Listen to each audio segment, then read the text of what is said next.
Agora eu quero trazer alguns movimentos que vão acontecendo, então, a partir dessa situação que está envolvendo Mauro Cid. A defesa do ex-presidente Jair Bolsonaro avalia pedir ao Supremo Tribunal Federal o levantamento do sigilo dos vídeos dos depoimentos do tenente-coronel Mauro Cid, depois dessa divulgação dos áudios, em que ele lança dúvidas sobre a credibilidade da delação, sobre a forma como ele foi abordado pela Polícia Federal. As gravações foram reveladas ontem à noite, como eu contei para vocês aqui pela revista Veja, e nas redes sociais, o advogado e assessor de Bolsonaro, Fábio Weingarten, defendeu a queda do sigilo sobre as oitivas de Cid que foram prestadas no âmbito da sua colaboração premiada. Ali nos seus depoimentos, o Cid implicou Bolsonaro na suposta trama golpista e também na falsificação da carteira de vacinação. Luiz Felipe Dávila, você acha ou entende que essa seja uma situação importante para se avaliar de que maneira que Mauro Cid foi abordado? Olha, veja só que coisa interessante, esse cenário aí bem discutido pela nossa bancada do 3 em 1. Se aqueles que são adversários políticos de Bolsonaro acreditam que tem fortes evidências de tentativa de golpe de Estado e tal, para que fazer um escarcéu todo para fazer com que Bolsonaro seja vítima? Não faz sentido. Se você tem tanta confiança no que aconteceu, é um golpe planejado, aí como diz o Piperno, então você tinha que ter mais serenidade ainda para trazer as coisas, os fatos, à luz do dia, e isso seria o suficiente para incriminar as pessoas. Mas essa história, não basta isso. Nesse mundo da polarização política, nessa cruzada de populistas de esquerda e de direita, não basta apenas os fatos, a condenação, precisa criar um show.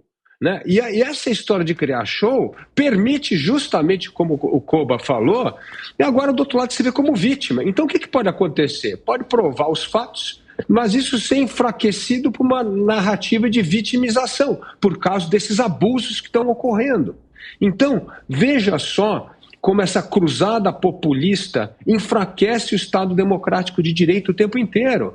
Porque aqueles que acham que têm razão, que têm os fatos, ficam criando uma narrativa político-eleitoral para tentar acabar com o outro. E o outro, evidentemente, usa esses abusos de poder para se colocar como vítima de, na verdade, uma perseguição política.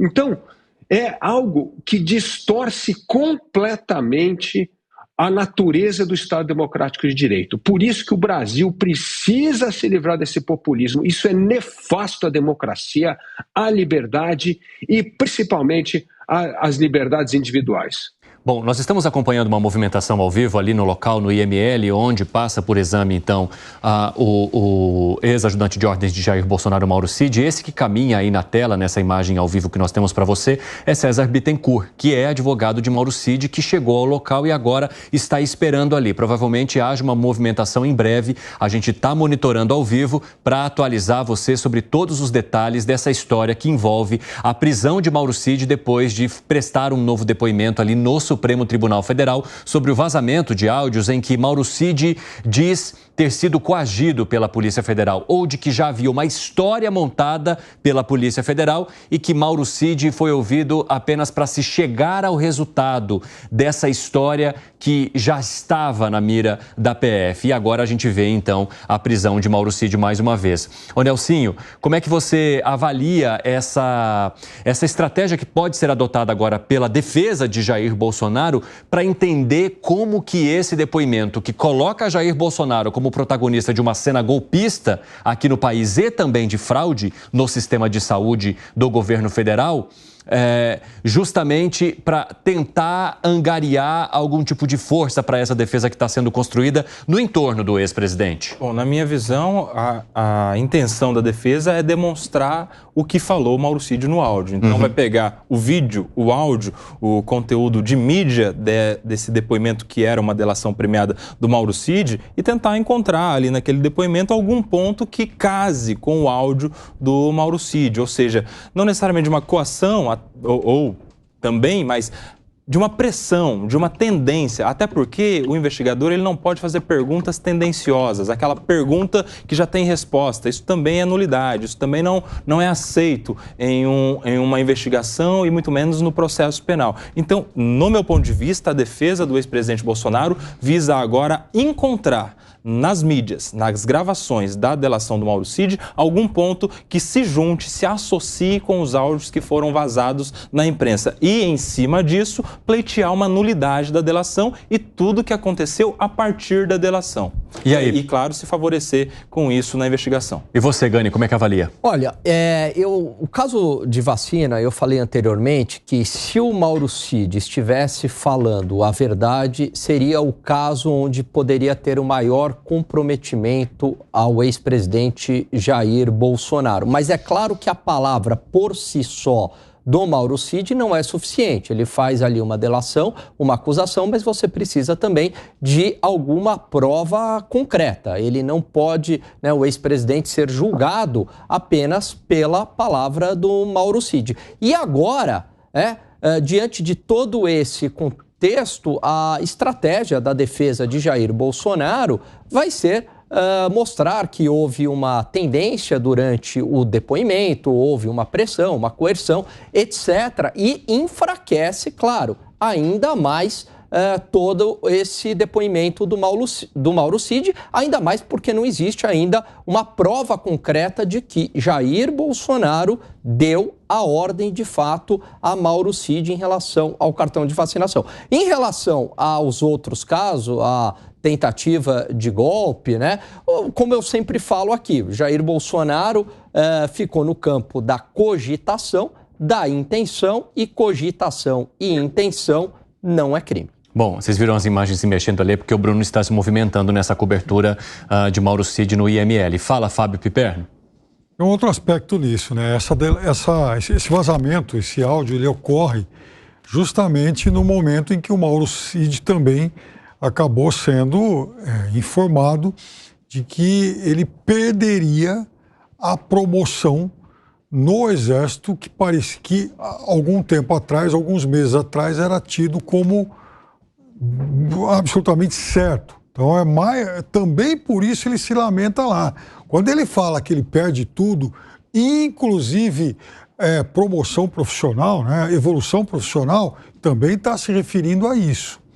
Agora, sem dúvida nenhuma, e uma outra coisa, você conversar qualquer coisa perto do Mauro Cid já se comprovou uma operação de alto risco, porque o vídeo vazado da reunião foi encontrado com ele, esses áudios, outros áudios inclusive, então ele é realmente o homem-bomba nisso. Agora, de fato, é o que o Nelson falou, vai ser uma estratégia da defesa tentar encontrar, a partir desses áudios, algum argumento que enfraqueça tudo que o Mauro Cid disse em relação ao presidente da República. Essa imagem que acompanhamos agora, então, estão no carro a esposa e o advogado de Mauro Cid. Eu acho que eles fizeram uma troca de veículos ali, E agora, nesse momento, eles estão deixando o local. Os repórteres vão tentar uma abordagem, vamos ver se a gente consegue algo, mas provavelmente não. Os vidros se mantiveram fechados. O Bruno até tentou colocar o microfone ali, mas o motorista deu aquele sinal de, olha, não sei se vai rolar, fez assim com as mãos, e depois, mesmo parando, os jornalistas chegaram mais uma vez próximo ali para ver se conseguiam ouvir alguma palavra ou da esposa ou do advogado de Mauro Cid neste momento, mas nada, Vidros fechados, silêncio, e a gente vai continuar acompanhando a movimentação ali. Eu acho que o Bruno está se posicionando agora para contar um pouquinho para a gente desses bastidores e também da movimentação nesse momento. Vamos trazer o Bruno Pinheiro mais uma vez aqui. Bruno, como é que está aí? Por enquanto, a gente não conseguiu ouvir ninguém do entorno de Mauro Cid sobre essa situação mais recente da prisão dele depois da saída do Supremo Tribunal Federal, Pode se ajeitar aí e manda ver. Justamente, viu, Evandro? Justamente, a gente viu essa chegada então do carro da família e aí o advogado assumiu este carro então, houve uma troca do volante ali e quem estava na frente e acenou que não iria conversar é justamente o advogado que é o César Bittencourt, o advogado do ex-ajudante de ordens, que é o tenente-coronel Mauro Cid. Acabaram de sair aqui da sede da Superintendência da Polícia Federal. Antes do carro chegar, a gente observou aqui na imagem ao vivo ele andando de um lado para o outro, lado de fora aqui, aguardando, com semblante de preocupação, inclusive porque nós já comentávamos que algo que ele não esperava que fosse acontecer nessa audiência de hoje convocada pelo ministro Alexandre de Moraes. Evandro, eu conversava agora, enquanto ouvia os nossos analistas aqui na Jovem Pan, conversei com o senador Eduardo Girão e também conversei aqui com o senador Isalci Lucas. Vou contar rapidinho o que o Isalci Lucas me disse.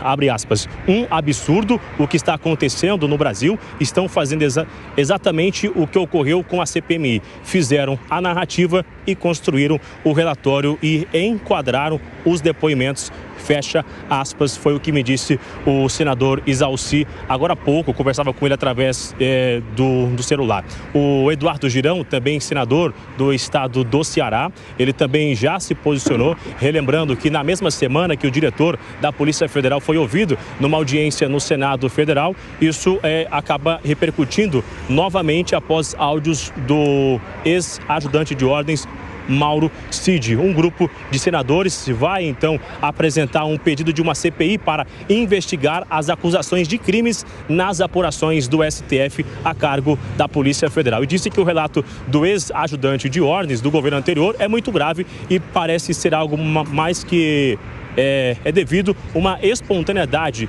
e por ele ter gravado este áudio enquanto estava solto. Então, resumindo, é uma nota um pouco extensa. O que Eduardo Girão me confirma, então, é que vai oferecer ali para que consiga assinaturas para que exista e seja instalada uma CPI para investigar as acusações de crimes nas apurações do STF a cargo da Polícia Federal. É então a informação que vem do senador Eduardo Girão. Evandro. Muito obrigado por trazer essa operação, Bruno. Já já a gente vai continuar acompanhando essa história. Se você tiver mais movimentações aí, dá um grito aqui pra gente que a gente volta ao vivo contigo.